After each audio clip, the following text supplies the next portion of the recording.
Oke, hari ini kita akan membahas tentang statistik proses kontrol. Jadi di sini masih berkaitan dengan manajemen kualitas, di mana kalau misalnya kita dalam perusahaan itu dalam membuat ataupun juga mengontrol suatu proses produksi, itu bisa menggunakan statistik. Jadi statistik ini sangat membantu bagi manajer operasional ya, supaya lebih akurat dan juga lebih tidak terjadi adanya penyimpangan ataupun juga tidak terjadi mungkin proses yang mungkin tidak sesuai dengan yang telah ditetapkan oleh perusahaan. Jadi di sini statistik ini sangat membantu dan bisa digunakan ataupun diaplikasikan dalam proses produksi. Nah, di sini keberkaitan dengan statistical process control, sebenarnya apa sih yang dinamakan dengan statistical process control? Jadi, statistical process control itu adalah penerapan teknik statistik untuk memastikan proses itu memenuhi standar.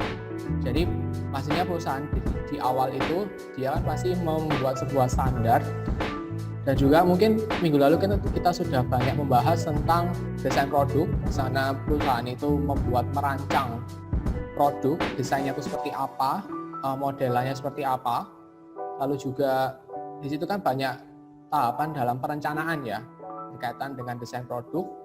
Nah, di sini tujuannya dari manajemen kualitas ataupun statistical process control ini supaya proses produksinya itu sesuai dengan standar ataupun ketentuan yang telah ditetapkan oleh perusahaan. Nah, untuk lebih akuratnya itu bisa menggunakan statistik seperti itu. Nah, ini adalah yang dinamakan dengan variasi. Jadi kalau misalnya dalam namanya statistik itu ada yang dinamakan dengan variasi ataupun juga yang namanya dengan standar deviasi. Kalau misalnya kalian nanti belajar tentang statistik. Jadi apa sih yang dinamakan dengan variasi ataupun juga standar deviasi? Variasi itu seperti kayak gini, ketika melakukan percobaan. Jadi kalau misalnya namanya statistik itu kan kadang kita tidak bisa mengontrol, maksudnya kayak tidak bisa memastikan segala sesuatunya itu sesuai dengan apa yang kita inginkan. Kan banyak ketidakpastian ya dalam dunia ini ya. Jadi memang akhirnya ini membuat supaya kita lebih bisa mengurangi ketidakpastian ini, maka dari itu bisa menggunakan statistik. Nah, jadi kalau misalnya dalam variasi itu, kalau misalnya dalam melakukan proses produksi, maka perusahaan itu bisa membuat beberapa kali percobaan, karena kan tidak semuanya itu belum tentu berjalan mulus ya, ataupun smooth gitu ya, jadi belum tentu semuanya itu sesuai dengan apa yang diharapkan, karena ya kita juga bukan Tuhan ya, dan memang kita juga tidak bisa memprediksi segala sesuatunya, sehingga supaya kita bisa lebih lebih forecast ataupun juga memperkirakan kedepannya seperti apa. Nah, ini kita bisa pakai statistik ini. Nah, kalau misalnya dalam proses produksi itu biasanya kadang ada beberapa kali percobaan. Bisa 2 kali, bisa 5 kali, ataupun bisa 10 kali, bahkan bisa sampai 20 kali mungkin, tergantung perusahaannya. Kalau misalnya semakin banyak percobaan ya kan tujuannya supaya lebih lebih tepat ya dalam membuat sebuah keputusan. Nah, di sini karena ada percobaan ini membuat kadang kan dalam sekali percobaan, antara percobaan pertama, percobaan kedua, 3 dan seterusnya itu bisa saja berbeda. Mungkin yang percobaan pertama itu bisa diselesaikan dengan waktu 5 menit. Lalu percobaan kedua diselesaikan waktu dengan misalnya 6 menit. Lalu percobaan ketiga 10 menit. 4 mungkin ya katakanlah 6 menit misalnya. Lagi 6 menit. Lalu percobaan kelima 7 menit. Nah, ini kan ada kayak semacam berbagai percobaan, dan tadi kan sudah ditemukan ada 5, 6, 10, 6 dan 7. Nah, ini kan kalau sekali melakukan proses produksinya itu sebenarnya sama, tapi karena mungkin ada ya mungkin halangan-halangan ya, sehingga akhirnya mungkin waktu yang dibutuhkan menjadi lebih lama, sehingga akhirnya karena ada beberapa perbedaan ini membuat adanya variasi. ataupun yang mungkin kalau misalnya dikenal dengan standar deviasi. Variasi itu standar deviasi kuadrat kalau misalnya di statistik. Jadi karena ada variasi ini, ada perbedaan-perbedaan sehingga membuat data itu menjadi lebih beragam.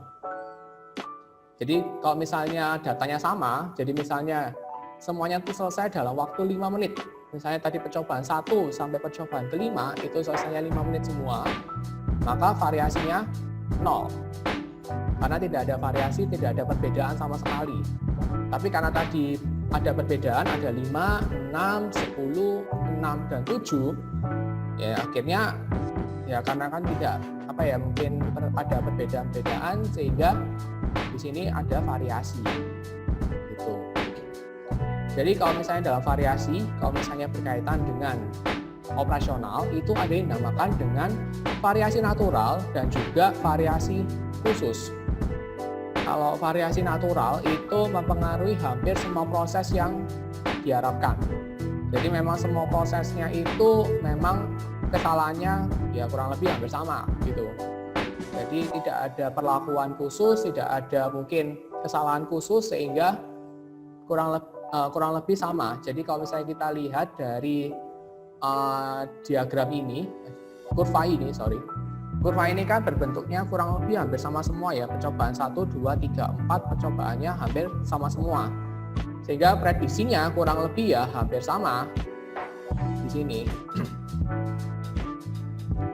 Yaitu kalau misalnya di sini prediksinya ya kurang lebih menyerupai percobaan 1 sampai 4 karena kurang lebih hampir sama. Nah, ini yang dinamakan dengan variasi natural. Sedangkan kalau variasi khusus itu variasi yang terjadi karena suatu alasan tertentu. Jadi bisa dikarenakan mungkin ada kesalahan dalam mesinnya ataupun juga mungkin mesinnya lagi haus sehingga mungkin akhirnya bukan haus ya tapi haus. Jadi maksudnya itu kayak mungkin ada kesalahan atau mesin nggak pas sehingga akhirnya di sini percobaan pertama mungkin sekitar kurang lebih seperti ini. Nah, percobaan kedua itu ternyata terlalu tinggi gitu kan. Sehingga di sini akhirnya antara percobaan 1, 2, 3 dan 4 itu bisa berbeda-beda. Nah, akhirnya di sini prediksinya menjadi lebih abstrak. Kayak nggak jelas mau ikut yang 1, ikut yang 2, 3 atau 4 itu karena bentuknya beda-beda semua sehingga akhirnya dia ngikutin yang mana juga nggak tahu gitu kan. Sehingga di sini secara prediksi untuk variasi khusus itu bisa lebih abstrak ataupun juga lebih tidak jelas gitu modelannya. Di sini kalau misalnya berkaitan dengan statistik proses kontrol, ini ada yang dinamakan dengan grafik kendali. Karena di sini kan anggapannya kalau misalnya kita melakukan beberapa kali percobaan, nah perusahaan ini mungkin membuat sebuah standar yang mungkin kurang lebih hampir yang terjadi di dalam beberapa kali proses ini. Sehingga di sini mungkin kalau misalnya standarnya kalau misalnya bisa diterima antara waktunya itu bisa selesai 5 sampai 7 menit. Nah, itu mungkin batas bawahnya dia akan 5 menit dan bagian yang atasnya, batas atasnya itu ada 7 menit. Jadi kalau misalnya di luar 5 sampai 7 menit itu berarti tidak dianggap atau juga mungkin anggapannya kayak semacam penyimpangan. Kalau misalnya dinamakan statistik itu adalah penyimpangan atau standar deviasi. Jadi mungkin sesuatu yang mungkin terlalu menjauh sehingga di sini tidak bisa dianggap, atau tidak dianggap gitu istilahnya. Nah, di sini tujuan grafik kendali untuk membantu membedakan antara variasi alami dan variasi khusus. Kalau variasi alami ya kurang lebih gambarnya kan tadi hampir sama ya seperti ini.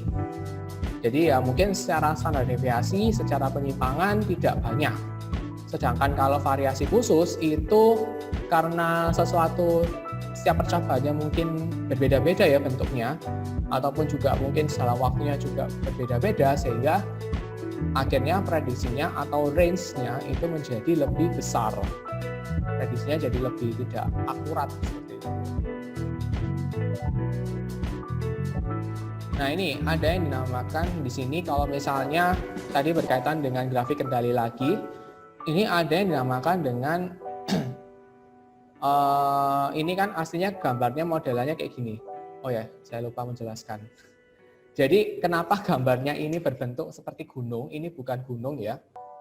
Ini tuh namanya kalau di statistik itu namanya kurva normalitas kalau istilahnya. Jadi anggap yang disebut dengan normalitas itu, jadi kalau misalnya bentuknya itu seperti gunung atau seperti ya modelnya kayak gini lah, gunung yang tinggi, bukan gunung yang landai. Jadi kalau sebisa mungkin memang setinggi mungkin. Jadi kalau misalnya ini, kalau di dalam statistik itu kan modelannya seperti ini. Ya, oke, di sini kan ada kayak semacam di tengahnya ya. Oke, nah ini kan kalau misalnya dalam kurva ini kan ada kayak semacam bagian titik-titik ya, bagian tengah. Ya anggaplah ini lurus lah ya. Jadi kalau misalnya bagian tengah itu adalah bagian yang paling sering muncul atau mungkin yang sering kisarannya itu berada di tengah itu. Jadi rata-ratanya. Nah, selanjutnya di sini ada bagian yang kiri ataupun yang di kanan. Jadi antara sampai, makanya ini kan modelannya kan kayak seperti landai gitu ya. Jadi kayak semakin ke bawah. Jadi anggapannya itu kalau misalnya semakin ke bawah itu mungkin semakin tidak banyak, tapi masih dalam bagian ataupun juga yang di dalam ini sendiri, dalam range-nya dari yang diinginkan. Nah, kalau misalnya terlalu sampai ke kiri ataupun ke kanan seperti yang ada di bawah ini kan kalau kita lihat ada warna coklat tua ya. Nah, coklat tua itu dia ini yang anggapannya yang tidak sesuai dengan yang sesungguhnya. Oke, kalau misalnya bagian coklat tua itu yang bagian di luar dari range-nya ataupun bagiannya ataupun juga ketetapan yang telah ditetapkan oleh perusahaan, sehingga mungkin terlalu menyimpang. Jadi kalau misalnya tadi yang di bagian grafik itu dia itu melebihi batas atasnya maupun juga batas bawahnya. Kalau misalnya di bagian kiri berarti itu adalah batas bawah, sedangkan kalau bagian kanan itu melebihi batas atasnya. Jadi ya kalau misalnya tadi 5-7 menit, mungkin kalau ada yang kanan 8 menit, ada yang tadi kan 10 menit ya. 10 menit kan dia terlalu menyimpang. Nah, menyimpangnya itu di melebihi bagian atasnya, bagian batas atasnya. Sedangkan kalau misalnya 4 menit berarti dia terlalu rendah. Jadi kontrol melebihi dari batas bawahnya gitu. Jadi kalau misalkan tadi kontrolnya antara 5-7 menit. Jadi kalau misalnya 4 itu berarti di bagian bawah, kalau 10 berarti dia di bagian atas. Seperti itu.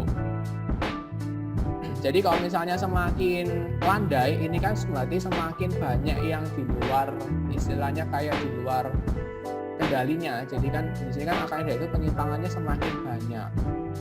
Kalau misalnya semakin kurvanya itu ke arah tengah, itu berarti dia semakin mendekati rata-ratanya. Kalau misalnya semakin mencong ke kiri ataupun juga mencong ke kanan, itu berarti dia lebih condong ke kanan ataupun condong ke kiri. Gitu. Jadi akhirnya tidak bisa kayak semacam mungkin diperkirakan. Jadi kan tadi kalau misalnya kita lihat di gambar sebelumnya itu kan ada yang mungkin mencong terlalu kiri. Nah itu kan dia terlalu banyak yang di bagian bawah. Sedangkan kalau mencong ke kanan itu berarti dia lebih banyak di bagian kanannya. Nah ini yang dinamakan dengan dalil basis sentral atau grafik X-bar. Jadi ini bukan, jadi kalau misalnya di dalam statistik X-bar ini adalah rata-rata. Jadi kayak tadi kalau misalnya kalau dari kurva normal itu dia ada di bagian tengah biasanya. Jadi bagian rata-ratanya. Jadi dalil basis sentral ini menyatakan bahwa terlepas dari distribusi populasi, distribusi main sampel yang diambil dari populasi akan cenderung mengikuti kurva normal. Jadi untuk melihat apakah dalam data yang kalau misalnya dikumpulkan itu apakah masih sesuai dengan batas yang ada atau tidak. Sebenarnya intinya nanti akan berbicara tentang batasnya. Tapi masing-masing itu punya karakteristiknya masing-masing dan rumusnya juga berbeda-beda. Jadi nanti kalian akan banyak bermain dengan ini antara satu dengan yang lain itu bedanya apa gitu. Jadi supaya kalian nanti bisa lebih jelas dan juga lebih bisa memahami maksudnya dari perbedaannya ini apa. Kalau misalnya namakan dengan grafik X-bar itu sebenarnya ada dua sih.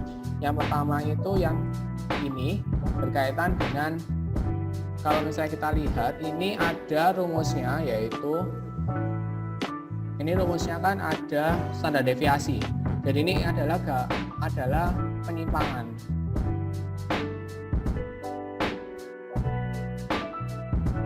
Kalau ini standar deviasi dari penyimpangan X-bar-nya. Kalau yang ini standar deviasi dari keseluruhan proses.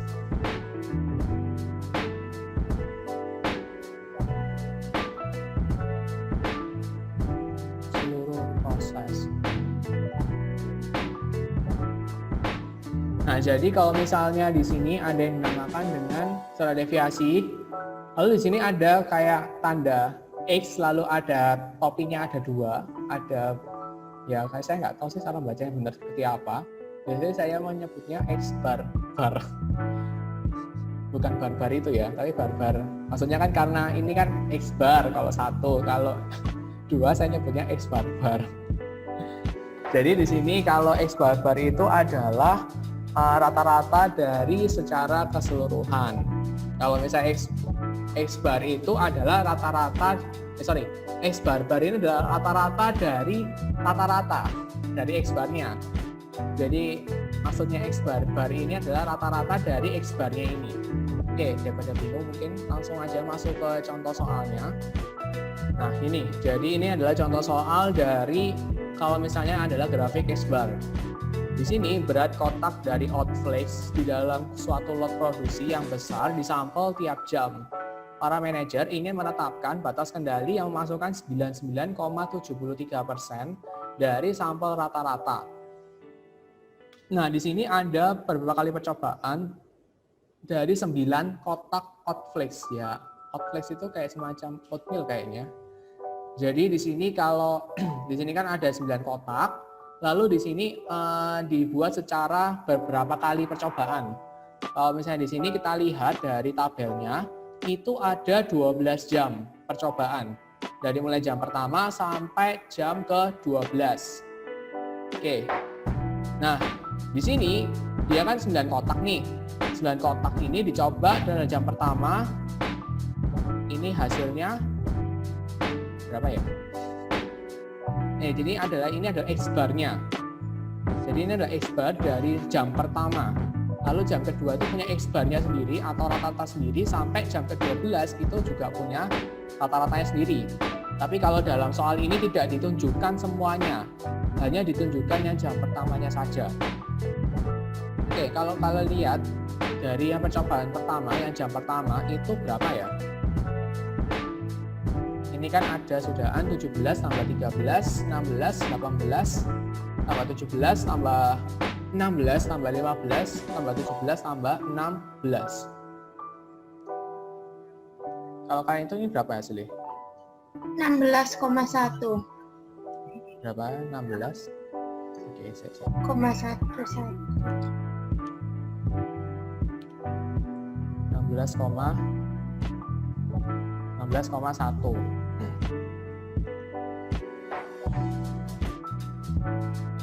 Oke, nah, di sini kan sudah kita temukan untuk rata-ratanya dari yang percobaan pertama di jam pertama itu adalah 16,1. Nah, kalian lihat di sini, kalau di sini dimasukkan di sini 16,1 untuk dari jam yang pertama. Nah, selanjutnya untuk yang jam kedua itu adalah 16,8 sampai seterusnya jam ke-12 itu adalah 17,3.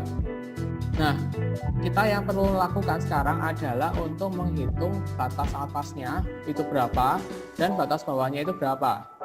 Dan juga X bar-barnya itu berapa. Jadi anggapannya kayak kita tuh punya kisarannya ataupun juga punya range dari yang ditetapkan oleh perusahaan ini berapa dari 12 percobaan ini.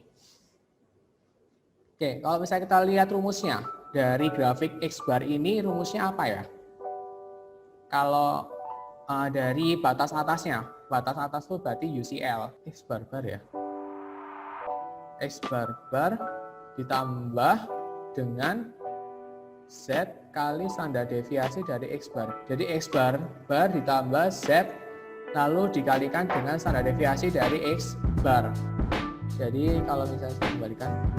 Nah, di sini kalau yang perlu kita cari itu adalah X bar-barnya berapa, terus Z-nya berapa, sama standar deviasi ini kan masih belum diketahui semua ya. Nah, ini kita perlu cari semuanya dulu. Kalau berikutnya ada LCL itu berarti yang dikurangi. Nah, ini kita perlu cari semua angkanya. Nah, selanjutnya kita harus cari berikutnya X bar-barnya dulu. X bar-barnya ini didapatkan dari rata-rata dari semua sampelnya yang sudah dibuat oleh perusahaan dari percobaan ke jam pertama sampai jam ke-12. Berarti di sini kita bisa ngitung berarti X bar-barnya berapa? Kalian paham nggak ya? Iya, bingung Pak. Saya juga bingung Pak. Oke. Saya ulangi lagi ya. Jadi kalau yang dimaksud dengan kan ini ada yang namakan dengan X bar, lalu juga ada X bar. Kalau X bar itu berarti yang rata-rata ini.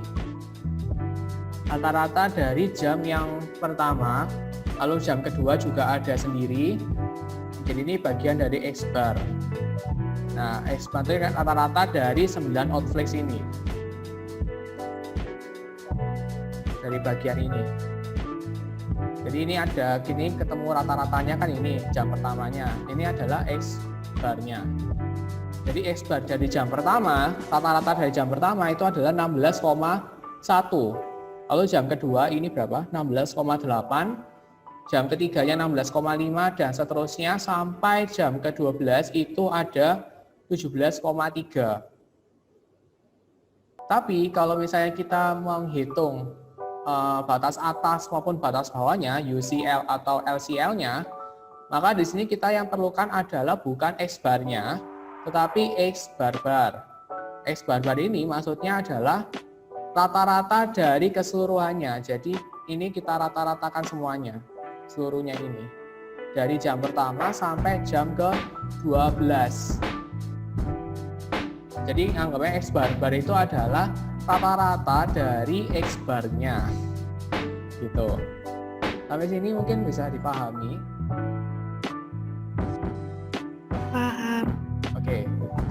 Sudah bisa nyambung ya kalau sekarang. Oke, selanjutnya di sini kita perlu cari X bar-barnya dulu. Karena kan yang perlu dicari adalah bagian ini. Nah, berarti X bar-barnya berarti berapa? 16, Pak. 16,17. 16, Pak. 16. Dapat dari Iya. Itu kan ditambahin semua rata-ratanya 16,1 tambah 16,8, 15,5 itu ditambah semua terus dibagi 12. Ya, jadi 16,1 tambah 16,8 tambah 16,5 16,5 15,5. 16 Yang ketiga 15,5. Ya, bener ya? 15 apa 16? 16 sih. 16, Pak. 16,5. 16,5. 16,5. 3, 4 sama, 5 juga sama, 16,5. Terus yang ke-6 itu 16,4. 7 ini 16,2. 8 ini 16,4. 9 16,3, 10 14,8, 11-nya 14,2, lalu 12-nya 17,3. Nah, selanjutnya kita kalau misalnya cari rata-rata berarti dibagi dengan jumlah percobaannya. Karena di sini kan anggap aja jumlah datanya. Berarti ini ada berapa? 12. 12. Berarti hasilnya berapa ini? 16,17. 16,17, Pak. Atau 16,2 aja ya sekalian. Oke, jadi kita sudah temukan untuk X bar-barnya yaitu 16,2.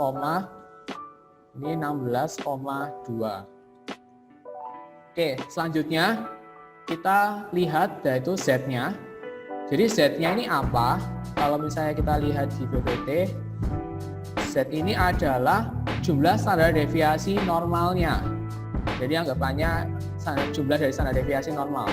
Nah, kalau misalnya di sini, kalau kita lihat kalau misalnya untuk 95,45% batas kendalinya, itu Z-nya adalah 2. Kalau 99,73, itu Z-nya adalah 3. Atau kalau misalnya kalian lebih detailnya lagi, kalian bisa cek di agak bawah-bawah di slide ke-13. Ini, kalau misalnya 90%, itu Z-nya 1,65. 95% 1,96. Kalau 95,45 itu 2, 99 itu 2,58, dan yang terakhir 99,73 itu adalah 3 Z-nya. Jadi ini mungkin bisa diperhatikan, yang biasanya sering keluar itu di kisaran 5 ini aja. Rata-rata biasanya sih jarang sampai di luar ini sih. Biasanya juga kalau misalnya di soal diketahui tabelnya sih. Jadi mungkin ya paling enggak kalian sudah tahu lah cara membaca tabelnya. Nah, kalau dari soal ini, batas kendalinya berapa ya? 99,7. Ya, ini ya, di sini. Ini adalah batas kendalinya, yaitu 99,73%. Kan batas kendali 99,73%. Berarti Z-nya berapa? Kalau 99,73% berarti Z-nya 3. Jadi sudah ngerti ya caranya? Kalau lihatnya di sini. Lihatnya bisa di sini di keterangan di PPT atau di tabel yang desa 13 ini ada 99,73 berarti Z-nya 3. Jadi kalian nggak perlu ngitung Z, tapi kalau di statistik tinggal saya sih ngitung Z-nya sih. Oke, berarti selanjutnya untuk Z-nya sudah diketahui. Selanjutnya adalah standar deviasi dari X-nya, X-bar-nya ini yang belum diketahui. Nah, cara carinya itu kalian bisa lihat di rumusnya. Di sini, kalau misalnya carinya adalah di bagian ini, standar deviasi X-bar-nya adalah standar deviasi dibagi dengan akar dari jumlah sampelnya, ukuran sampelnya.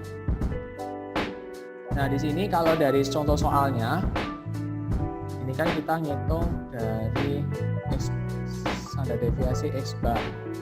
Nah, itu tadi standar deviasi dibagi dengan akar N ya. Terus standar deviasinya kalau dari soal ini di mana ya? 1, Pak. 1. Dapat dari mana? Yang itu, Pak, juga Ya. standar deviasi populasi proses. Jadi bagian ini kita bisa lihat kalau standar deviasi populasi atau proses dapat diketahui adalah 1 ons. Ini adalah standar deviasinya. Nah, berarti di sini selanjutnya adalah standar deviasinya 1 dibagi akar N. N-nya berapa? 9. 9, bukan 12. Bukan jumlah sampelnya kan, Pak? N. Ya, Sampelnya kan 9. ya. Jadi akarnya 9, bukan 12 ya. Kalau 12 ini adalah berapa kali percobaannya. Kalau N itu adalah jumlah dari sampelnya. Di sini ya diketahui sih N sama dengan 9. Jadi kalau misalnya yang 12 ini adalah untuk yang bagian X bar-barnya ini. Berarti ini berapa? 1 dibagi akar 9 itu berapa? 3. 3, Pak. Enggak, Pak. Berarti untuk standar deviasinya adalah 1/3.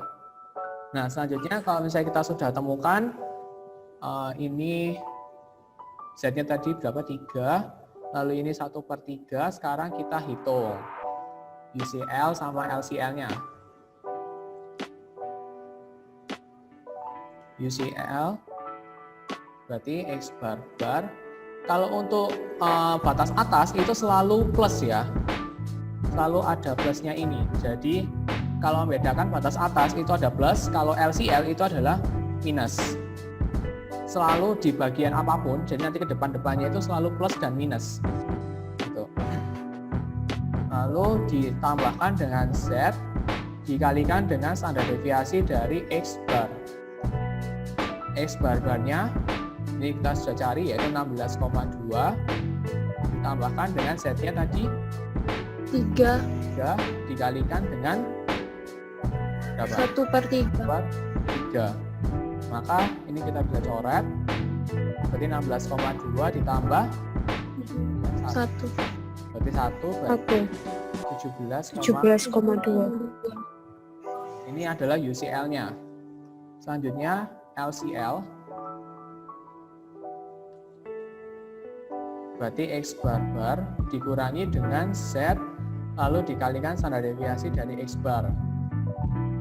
X bar barnya sama 16,2 dikurangi dengan Z-nya yaitu 3 dikalikan 1/3 yaitu 16,2 dikurangi sama ya 1, maka hasilnya adalah 15,2. Nah, jadi kita sudah menemukan untuk batas atas maupun batas bawahnya. Nah, mungkin kalau misalnya kita bisa gambarkan grafiknya.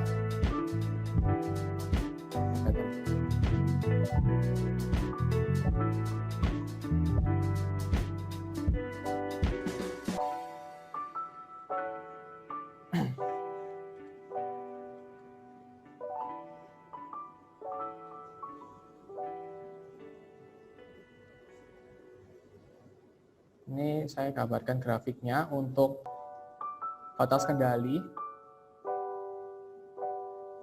Oke, jadi yang bagian tengah ini adalah yang X bar barnya. Lalu ini adalah UCL karena bagian batas atasnya. Lalu ini adalah LCL batas bawahnya. Nah, kalau X bar barnya tadi berapa? 16,2. UCL ini ya 17,2. Kalau yang LCL-nya ini 15,2. Nah, selanjutnya kita bisa melihat dari beberapa kali percobaan ini, kita gambarkan di sini. Kalau untuk yang percobaan di jam pertama tadi berapa ya? Hasil dari X bar-nya. Percobaan pertama itu kalau 16,1 ya 16,1. Nah, letaknya 16,1 ini di bagian mana? Di bawahnya X bar bar atau di atasnya X bar bar? Di bawahnya, Pak. Bawah ya, berarti di agak-agak sini lah. Ini kan 16,1. 16,1. Terus selanjutnya yang percobaan kedua, jam kedua. Berapa ini? 16,8. 16,8 dia diletakkan di sini ya. Sebelumnya 17,2. 16,8. Terus yang ketiga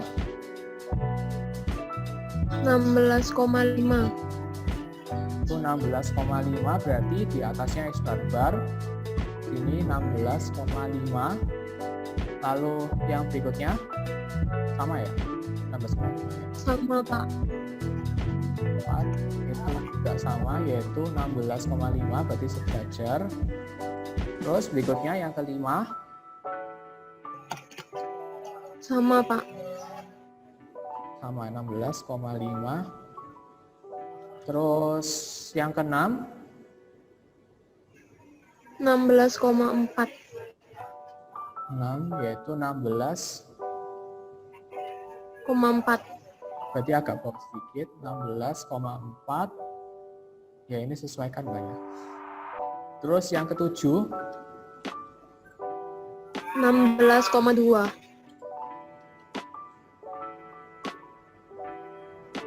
Berapa? 16,2 ya? 16,2, Pak. 16,2 berarti tepat di X bar-nya. 16,2. Terus yang ke-8 16,4. 16,4 di bagian atasnya. 16,4. 9 16,3.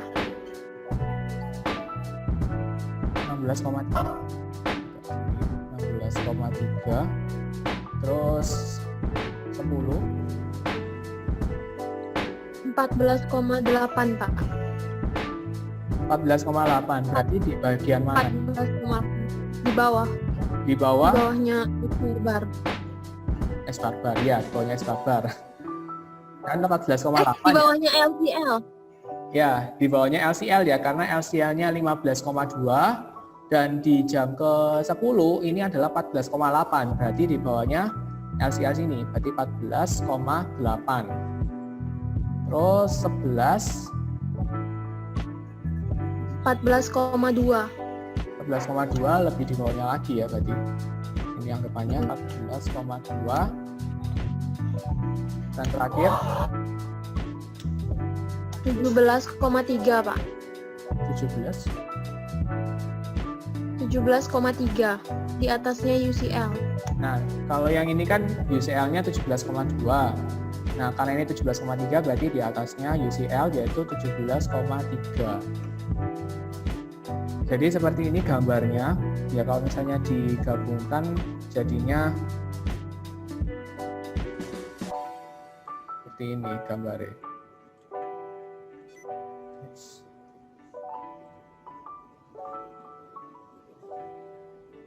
Mana? Oh ini.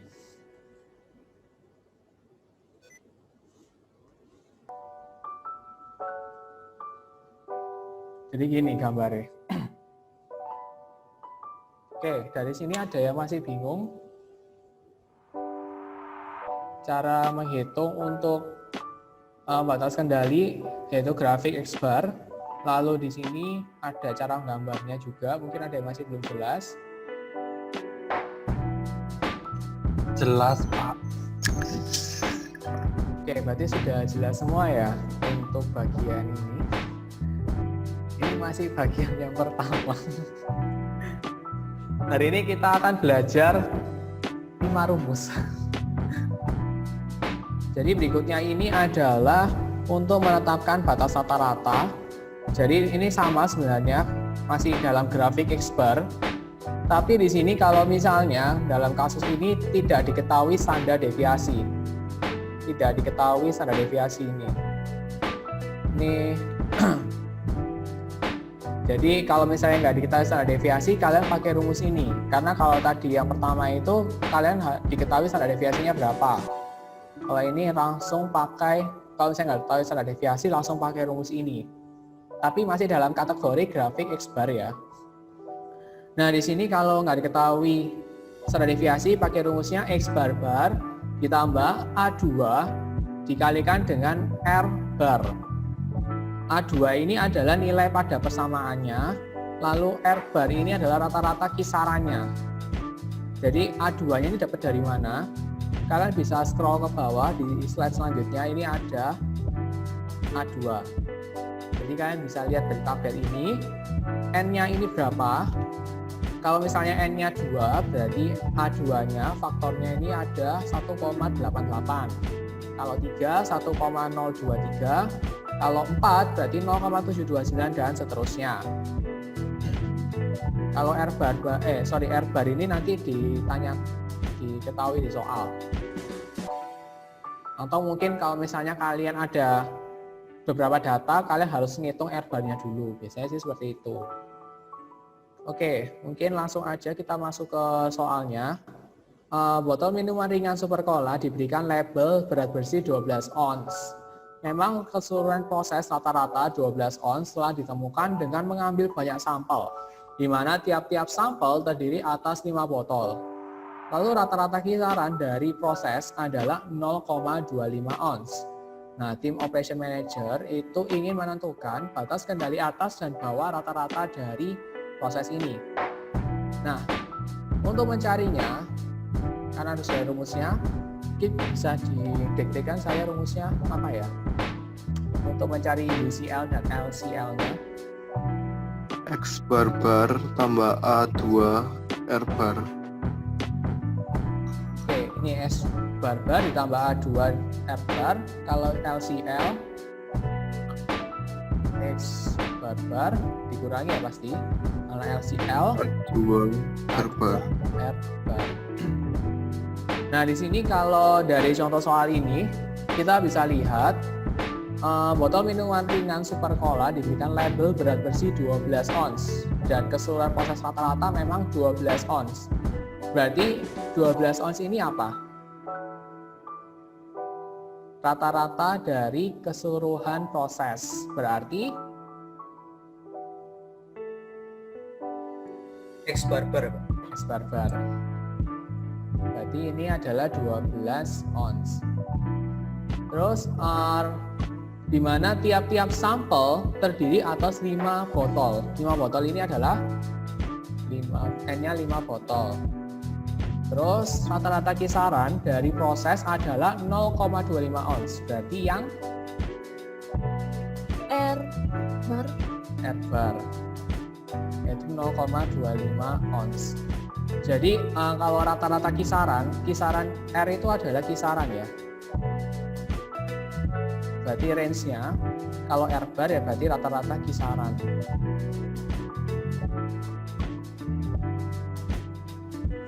Oke, kita bisa langsung masukkan aja rumusnya.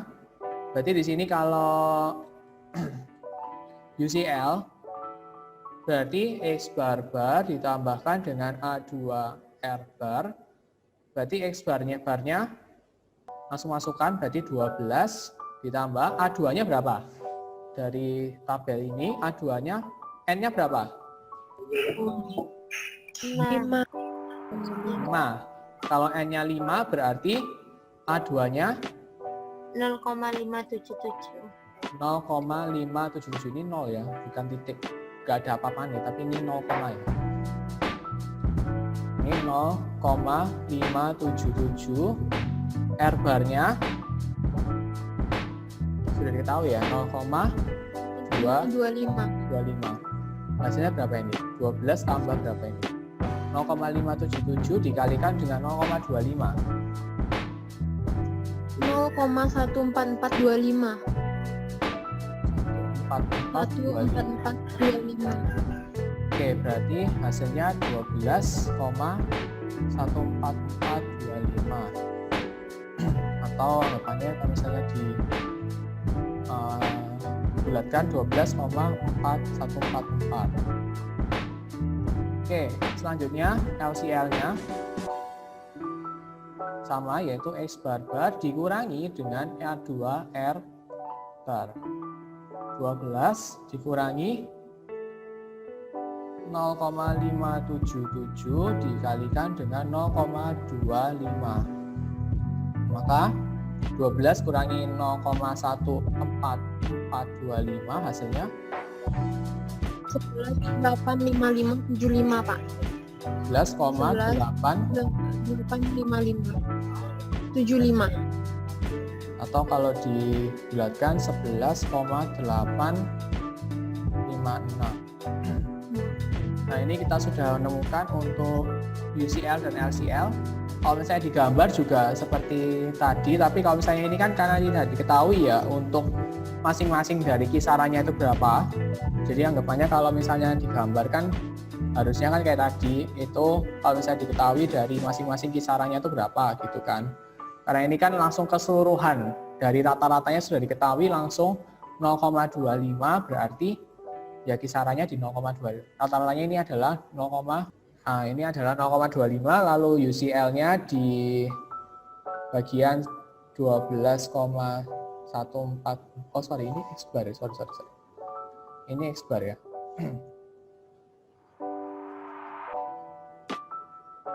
Ini X bar tetepan, X bar ini 12 Lalu yang bagian bawahnya ini 11,856. Tapi karena di sini tidak diketahui masing-masingnya, maka tapi nanti ini pakainya yang X bar ya. Maksudnya di sini kan karena tadi di sini kan yang diketahui hanya langsung X barnya. X barnya dia nggak masing-masing dari jamnya ataupun tiap sampelnya itu tidak diketahui.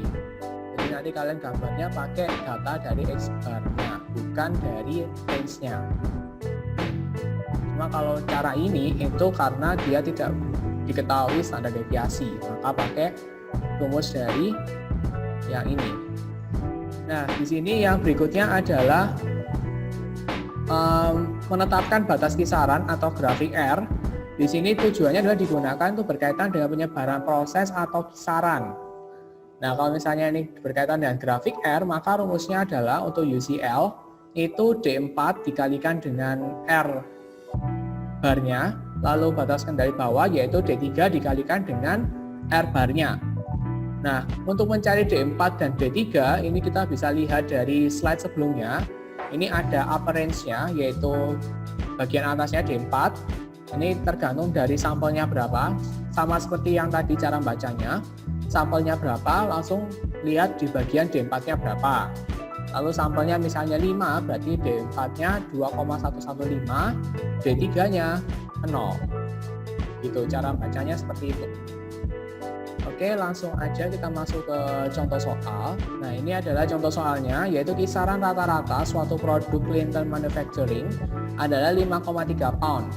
Dengan ukuran sampel sebanyak 5, pemilik Roy Clinton ingin menentukan batas grafik kendali atas dan bawahnya.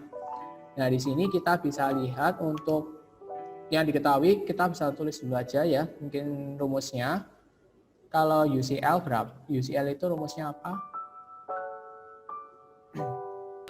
D4 R bar, Pak. D4 dan kalikan dengan R bar. Lalu kalau LCL D3 R bar. D3 R bar. Nah, di sini kita bisa melihat dari contoh soalnya itu kisaran rata-rata suatu produk pada Clinton Manufacturing adalah 5,3 pound. Berarti ini yang mana? R bar, Pak. R barnya, Pak. R barnya berapa ini? 5,3 pound. Sedangkan dengan ukuran sampel sebanyak 5, berarti ini apa? N-nya, Pak. N-nya. N-nya 5. Nah, kita bisa hitung untuk UCL dan LCL-nya. Ini UCL, jadi D4 kali R bar. D4-nya berapa? Kalau misalnya kita lihat di tabelnya ini, N-nya tadi berapa? N-nya 5, Pak. Oke, N-nya 5, berarti D4-nya 2,115. yang kita lihat ini ya, berarti 2,115. 2,115 dikalikan dengan R bar-nya, yaitu ini 5,3. hasilnya berapa ini? 11,2095. 11,2095. Selanjutnya yaitu LCL, yaitu D3 R bar. Lalu D3-nya berapa? 0, Pak. 0 ya. 0, Pak. 0 dikalikan dengan 5,3, hasilnya 0. 0. Berarti batas atasnya 11,2095, batas bawahnya 0. Jadi kalau misalnya dibikin grafiknya juga sama. Kalau ini yang S ini warna grafik R ya, ini sudah pakai grafik R. Maka di sini untuk ini adalah R bar-nya yaitu 5,3, lalu batas atasnya itu 11,2095, lalu batas bawahnya ini 0. Jadi nanti tergantung dari data-datanya, nanti tinggal dimasukkan aja. Oke, untuk yang ini Yang ini biasa gitulah. Ada yang masih bingung? Kalau sudah pakai kisaran itu pasti nyambung ke R. Tinggal kita lihat-lihat aja. Kalau misalnya kalau tadi ini kan kita lihat di contoh soal sebelumnya ini ada keseluruhan proses rata-ratanya. Berarti ini nyambungnya ke X bar, bar. Kalau yang ini itu dia hanya kisaran rata-ratanya, berarti R barnya. Jadi kalau misalnya grafik X bar itu pasti berkaitan dengan keseluruhan proses ataupun berkaitan dengan prosesnya. Rata-ratanya itu berapa? Kalau yang R bar itu berkaitan dengan kisaran dari rata-ratanya. Jadi kalau misalnya berkaitan dengan penyebaran prosesnya. Oke.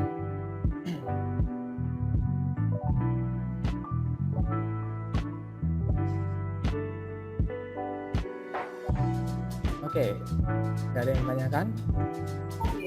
Pak, ini pokoknya grafiknya tinggal tarik garis lurus ya Pak ya? Yang ini. Iya, sama. Jadi kayak tadi, kalau misalnya kan kalau ada data-data dari R-nya, kisarannya itu misalnya coba pertama misalnya 5 misalnya, percobaan kedua 5,2, percobaan ketiga dan seterusnya. Nah, itu tinggal ditarik-tarik aja kayak tadi, kayak ini. Kayak ini. Tapi kan karena ini kita yang di soalnya ini kan nggak diketahui per jamnya ataupun per sampelnya ini berapa. Nah, itu kita nggak bisa bikin grafiknya. Oke. Kalau ini kan dia langsung secara keseluruhan. Rata-rata sudah diketahui, tinggal nanti kita ngitung UCL sampai hasilnya berapa.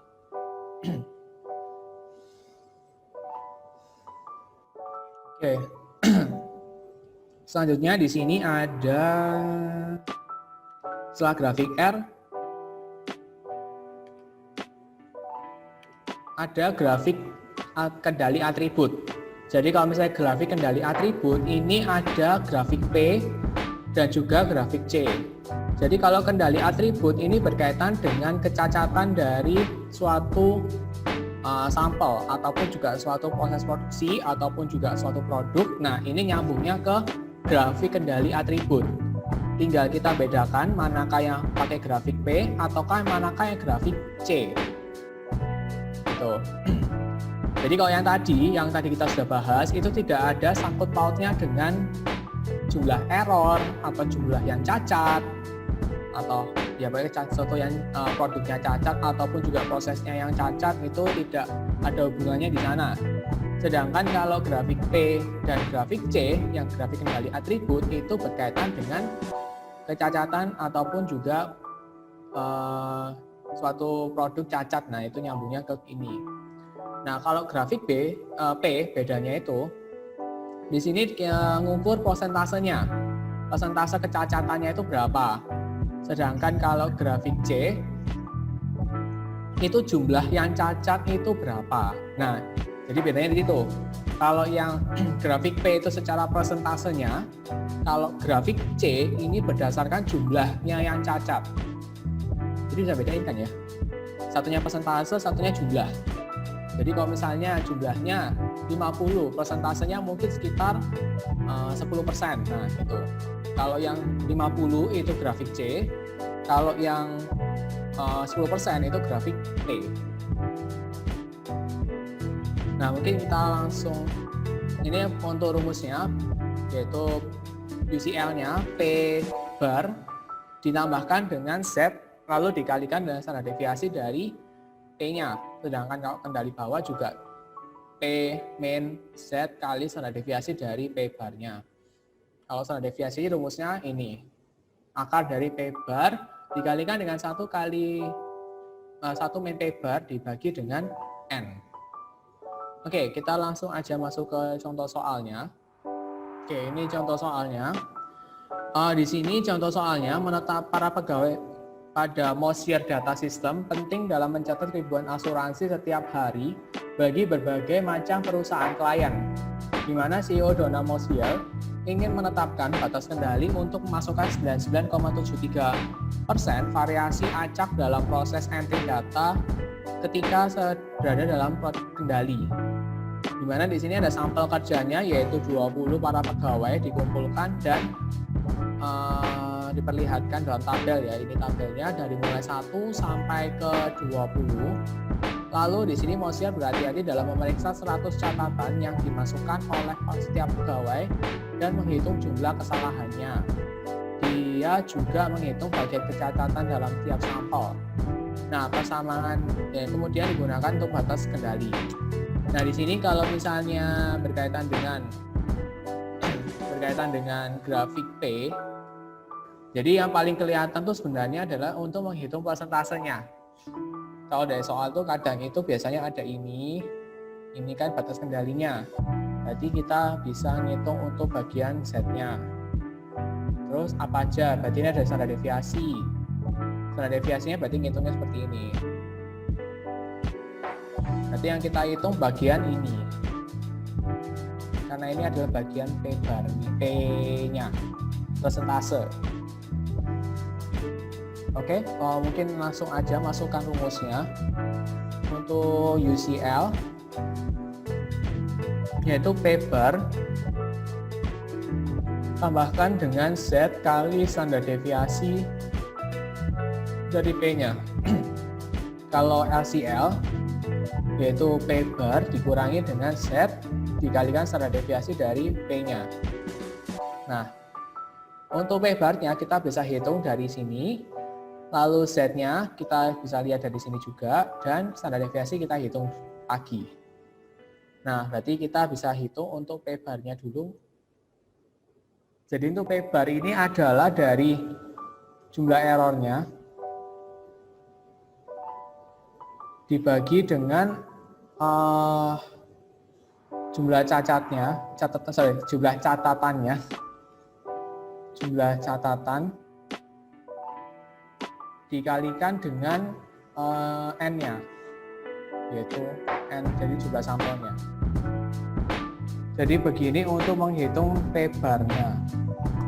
Jadi total jumlah kesalahannya atau jumlah errornya dibagi dengan total jumlah catatan yang diperiksa. Jadi kalau yang bagian bawah ini adalah bagian dari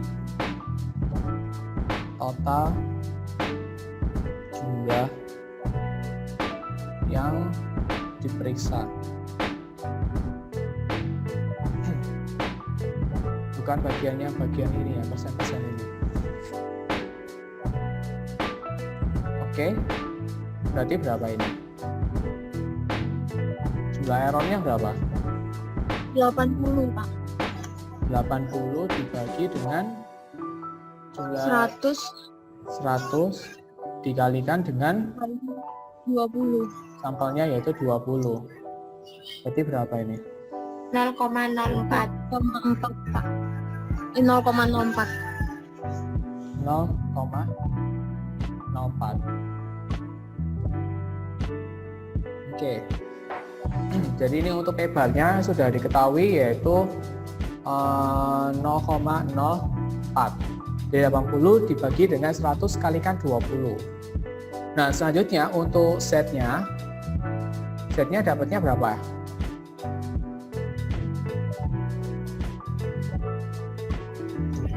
99,73. 99,73%, berarti Z-nya 3, Pak. Z-nya 3. Ini Z-nya 3. Standar deviasi P-nya yang perlu dicari.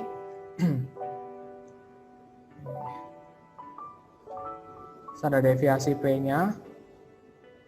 Berarti rumusnya tadi apa? Ini Akar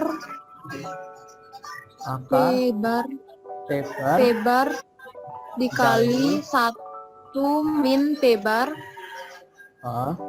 dibagi per N, Pak. N ya. Terus akar P bar-nya tadi berapa? 0,04 ya. Nah, Terus dikali 1 min P bar-nya 0,04 dibagi dengan N-nya 20 ya. Ini kan Iya, Pak. N-nya 20.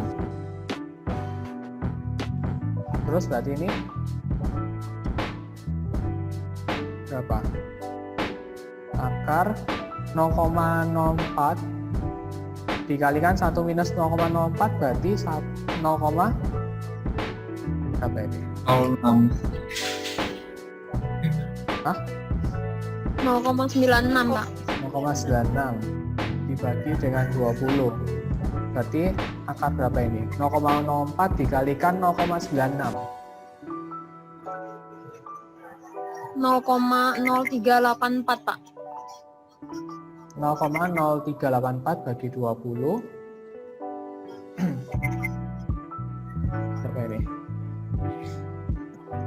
Akar berapa ini? 0,001. Oh, akar 0,00192. Berarti hasilnya 0, 0438. 0438. Ini ya. Oke, jadi di sini untuk standar deviasi sudah diketahui yaitu 0,0438.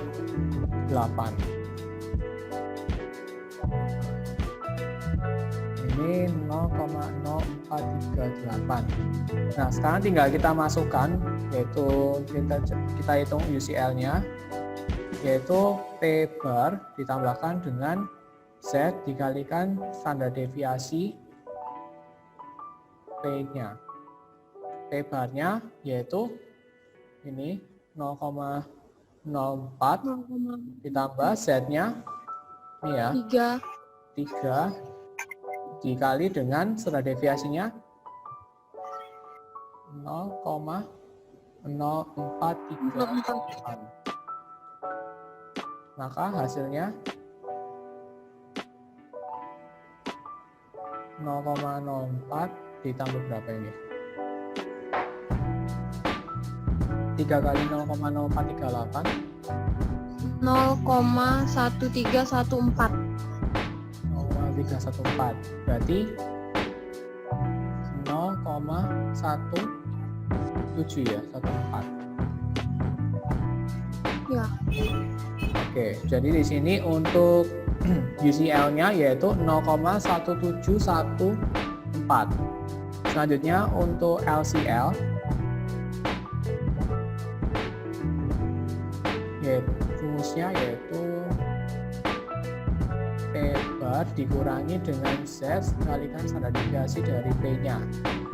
P barnya 0,04 ditambahkan dengan dikurangi dengan 3 dikalikan 0,0438. 0,04 dikurangi 0,1314 hasilnya 0,091 minus Pak. Minus. 0,0914. minus 0,194. 0914.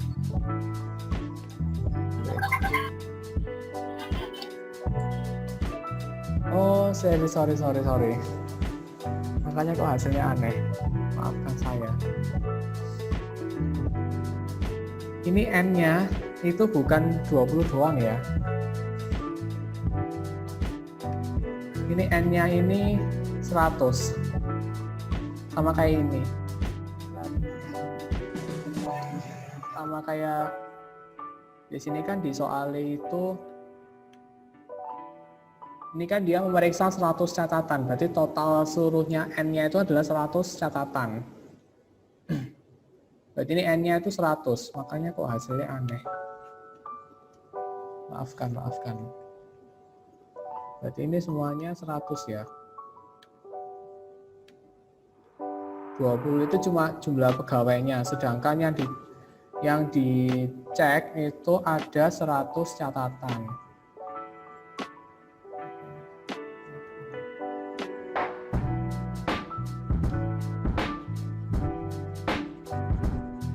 Berarti ini berapa ya? ini kan akar 0,0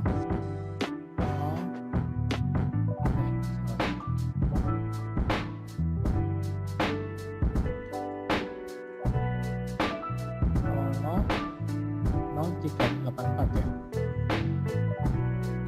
Dari iya. Berapa ini hasilnya? 0,0196. Oke, 0,196. Oke, selanjutnya di sini berarti yang ini berarti 0,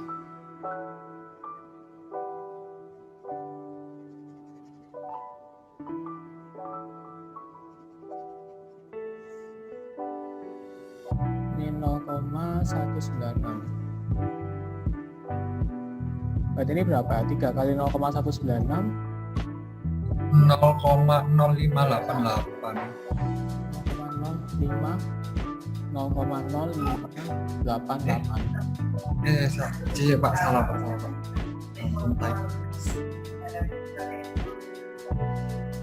Berapa ini? 0,588. 0,588 Pak. Ini. Terus totalnya 0,628. 0,628. Oke. Berarti yang LCL-nya juga sama 3 kali 0,196. Berarti 3 dikalikan 0,588 ini hasilnya berapa? 0,04 Min 0,58. 0,548.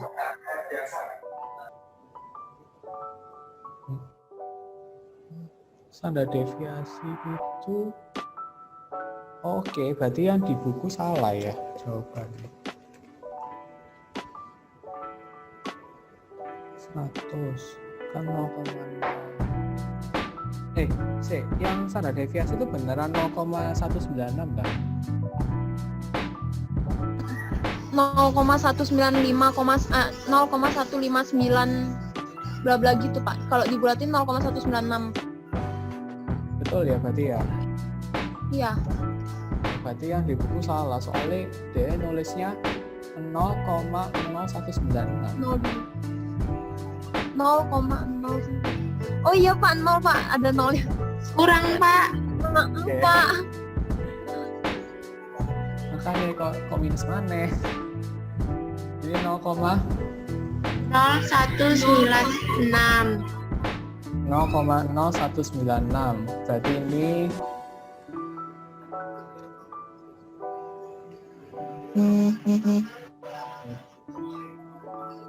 ini 0,0196. Berarti ini salah ya? Iya, itunya 0,0588. 0,0588 gitu. Iya. Berarti hasilnya berapa? 0,0988. Ini ya, 0,0988. Oke. Selanjutnya yang ini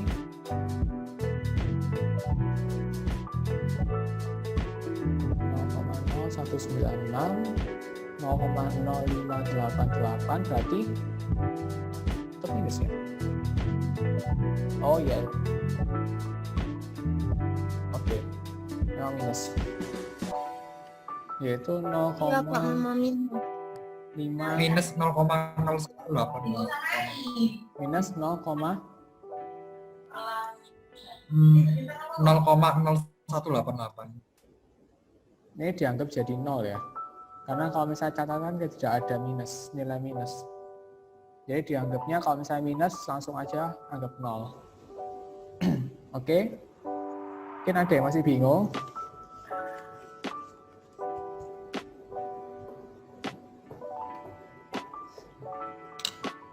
Sebelum masuk ke yang terakhir.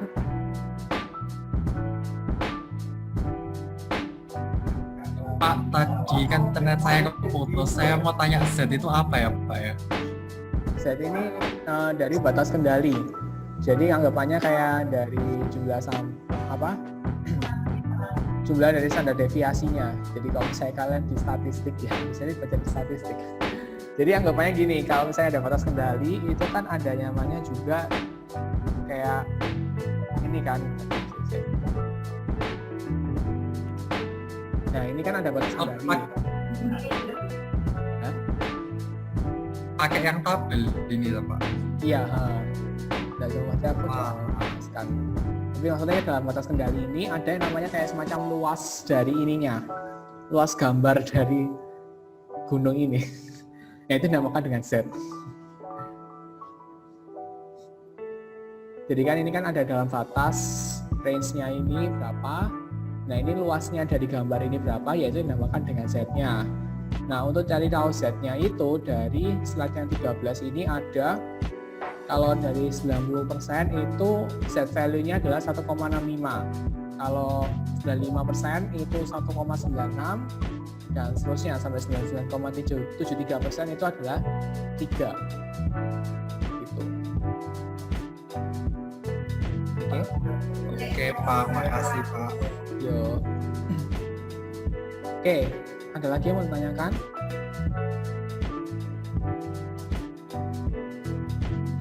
Oke, sepertinya tidak ada. Lanjut ke yang terakhir, yaitu grafik C. Saya nggak terakhir sih, masih ada lagi. Cuma ini kalian bisa pelajari sendiri. Jadi yang grafik C ini juga masih berhubungan dengan kecacatan, tapi berkaitan dengan jumlahnya.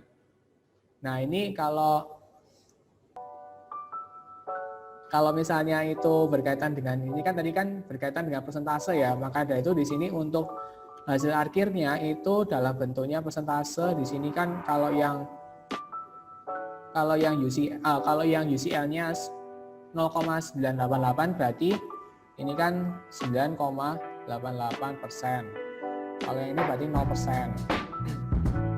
Nah, kalau yang ini nanti untuk yang grafik C itu nanti dalam bentuk jumlah. Anggapannya bukan dalam bentuk persentase. Oke, langsung aja kita masuk ke contoh soalnya.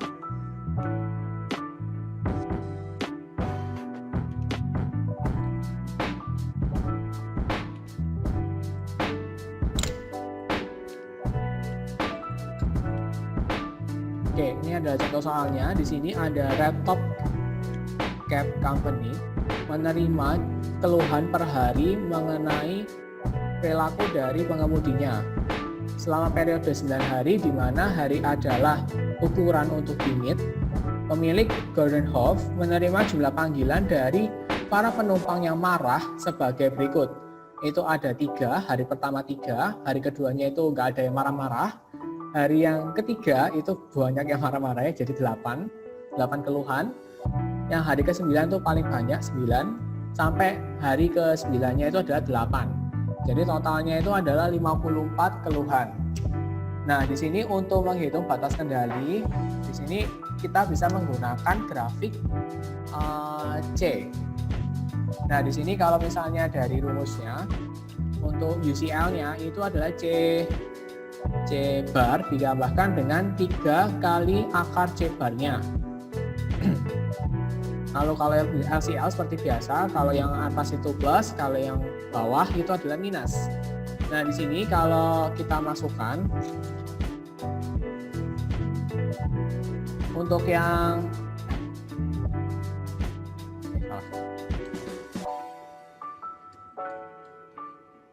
UCL itu berarti C bar ditambah 3 akar C bar. Ya. Kalau yang LCL berarti C bar dikurangi 3 akar C bar. Nah, ini kalau misalnya di sini untuk yang sudah diketahui apa? Jumlah komplainnya. Yang komplain 54. Nah, berarti di sini hanya diketahui jumlah komplain sama berapa periode waktunya ya, atau harinya, atau anggapannya jadi sebagai ukuran untuk unitnya. Nah, di sini kalau misalnya untuk menghitung C bar-nya itu kita bisa menghitung menggunakan untuk C bar-nya di sini total keluhannya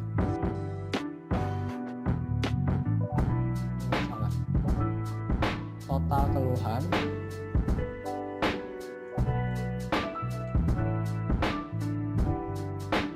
dibagi dengan jumlah unitnya, unit atau hari ya, kalau dari sini berarti hari. Berarti total keluarnya ini ya, 54. 54 dibagi dengan jumlah harinya, periodenya 9. Maka 54 bagi 9 6, Pak. Jadi untuk C-barnya di sini kita bisa ketahui adalah 6. Lalu selanjutnya di sini ada, berarti langsung tinggal masukkan aja ya kalau ini.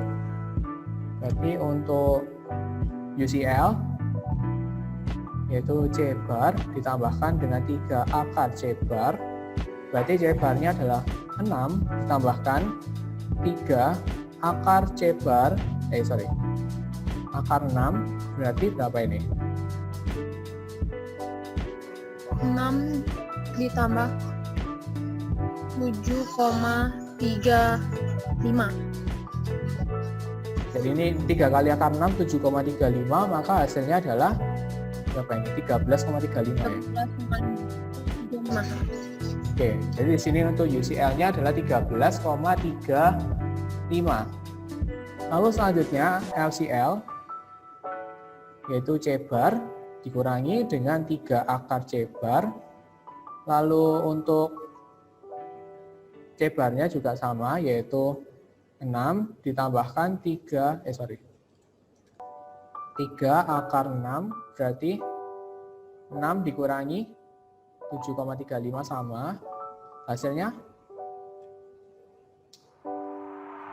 minus ya ini. Minus 1 ya, Pak. Nah, seperti tadi, kalau misalnya minus 1,35. berarti dianggap 0. Oke, ada yang masih bingung? Ini kita sudah sampai yang anggaplah yang terakhir. Oke, mungkin sampai sini ada yang masih bingung.